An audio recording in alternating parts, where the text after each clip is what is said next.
David here with Figboot on Pens, back again with another fountain pen review. Today I have something for you I was looking forward to reviewing, and that is the second pen release from the revived OMAS brand, and that would be the Ogiva. Now, a couple of months ago, I reviewed their first release, the Ogiva 222, and had mixed feelings about that offering. There were some things that they got right, but there were some other areas I considered to be rather large missteps. Will I feel the same about this new model? You will soon find out. OMAS is a brand with a rather up and down history. I won't go through the entire company backstory. If you want some more detail, you can watch that Ogiva 222 review. But the Cliff Notes version is that the company was founded back in 1925 in Bologna, Italy.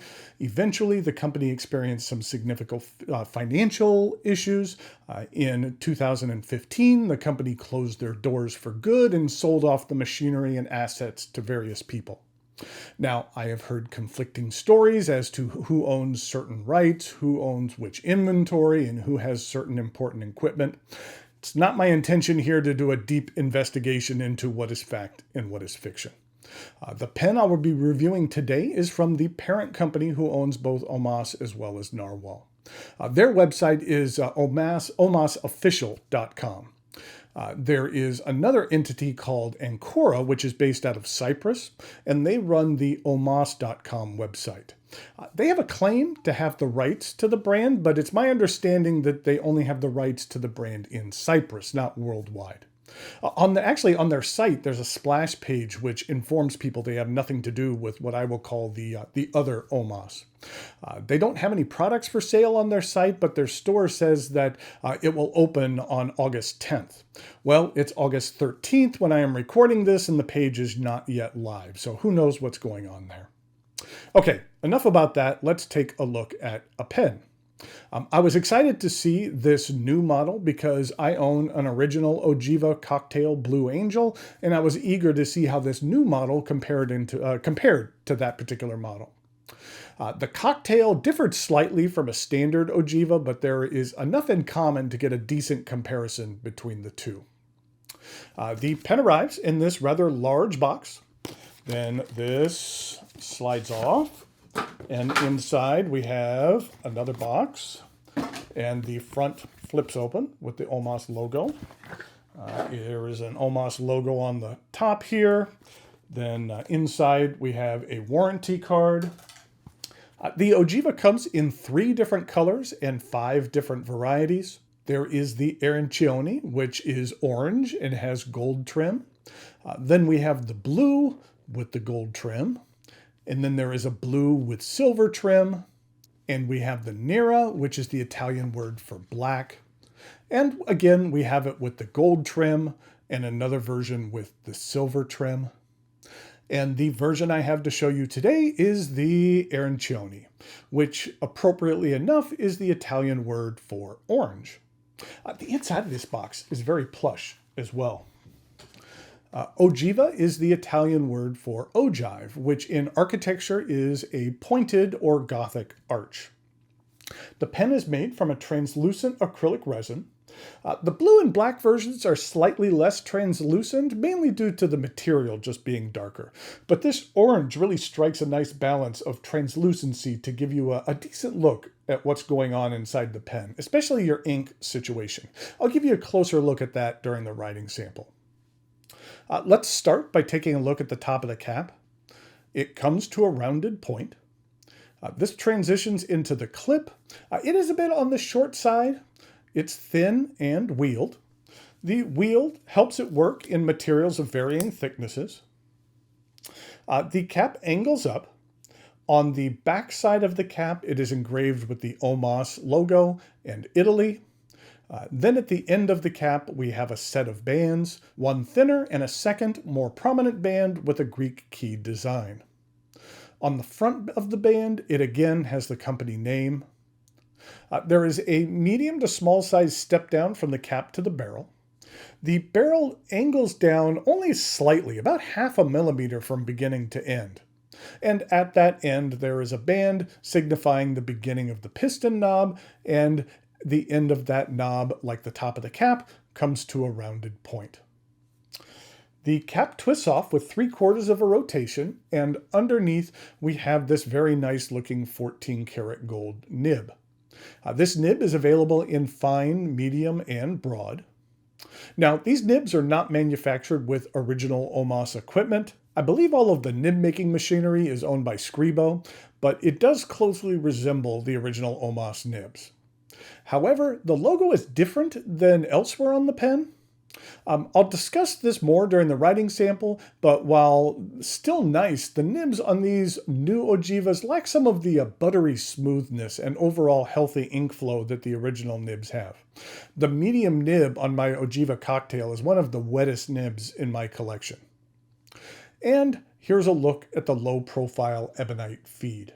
I really like the swooping profile of the feed.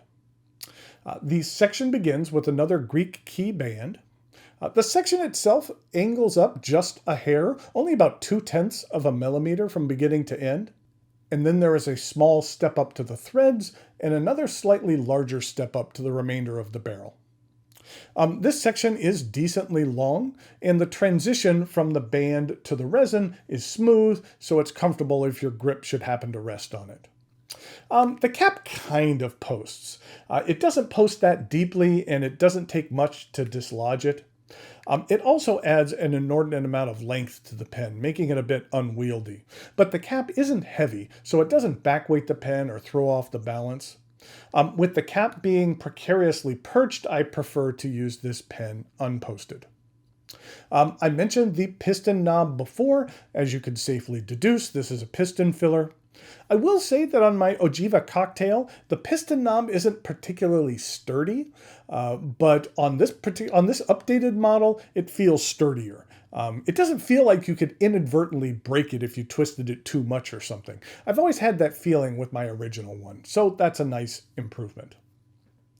The OMAS Ogiva is available at a number of retailers and sells for $360. Especially considering this pen comes with a 14 karat gold nib, I feel that that is a reasonable price. It seems like nowadays, for most of the new pens that come out in the mid $300 range, they all have steel nibs, or the majority of them do. While I'm not a gold nib snob, having one at that price point is nice. And as you'll see in the writing sample, it performs nicely as well. Overall, I feel that this is a significant improvement for the new OMAS over their first offering. That pen felt more like a different design that they just simply called OMAS. This one here is more of a callback to what folks remembered and loved about the brand. Okay, now it is time for some measurements, size comparisons, and a writing sample.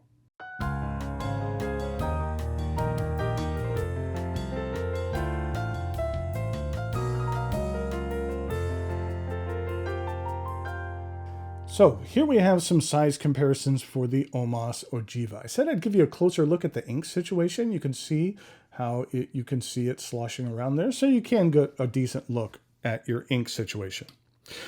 This is what it looks like in comparison to the original Ogiva. This is the blue cocktail, and for the most part, it looks fairly similar. There's a lot of very similar things. One of the differences, this one is actually grooved, but that was just this specific model. Also, I did notice the nib is slightly different in regard to some of the branding on it. This has a second band in front. I mean, they weren't trying to make an exact copy, but there was just some slight differences between the two. But overall, I think it was a good representation and does really kind of call back to the original OMAS a little bit better than the original version. Here is another OMAS, which is the My Lord in the Arco.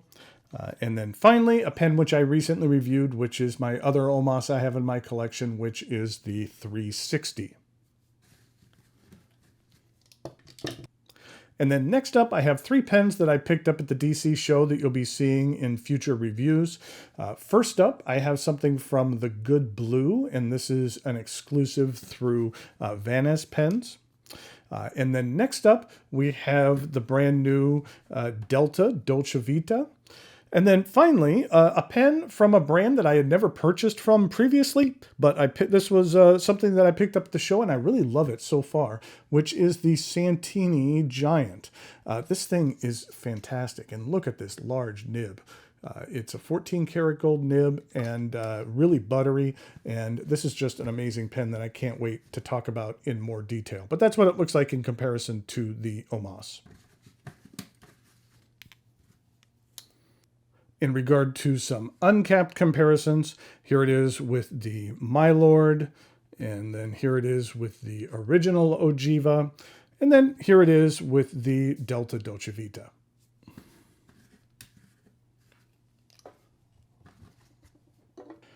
Here we go with the writing sample for the OMAS Ogiva. This is a medium 14 karat gold nib, and the ink that I'm using is from Robert Oster, and this is their Rust Orange, which I believe is available through Galen Leather. This is what the orange looks like. I do like it. It's just kind of a nice, deep, vibrant orange, which I enjoy. This is what it looks like in regard to Leonardo's Orancio Tarocco. And then here it is with Fountain Pen Revolution's Tangerine Dream. If you haven't seen them before, this is what the Robert Oster bottles look like. Nice and deep, so you can get just about any section in there. And here we go with the rest of the writing sample.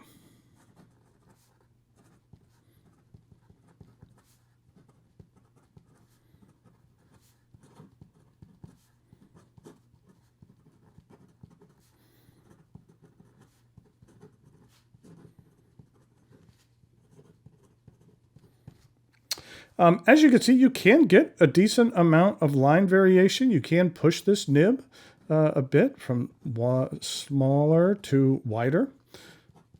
Though I will say it is not completely buttery smooth. As I mentioned, my original Ogiva that I had was a real fire hose. And while the ink flow on this one is nice, it's not necessarily it's not like overly strong. I wouldn't really call it juicy. It's decent. In regard to reverse writing,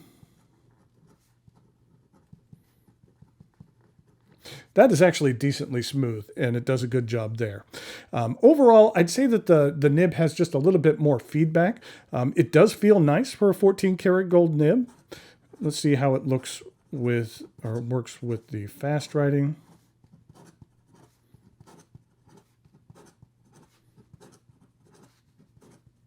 And the feed keeps up just fine.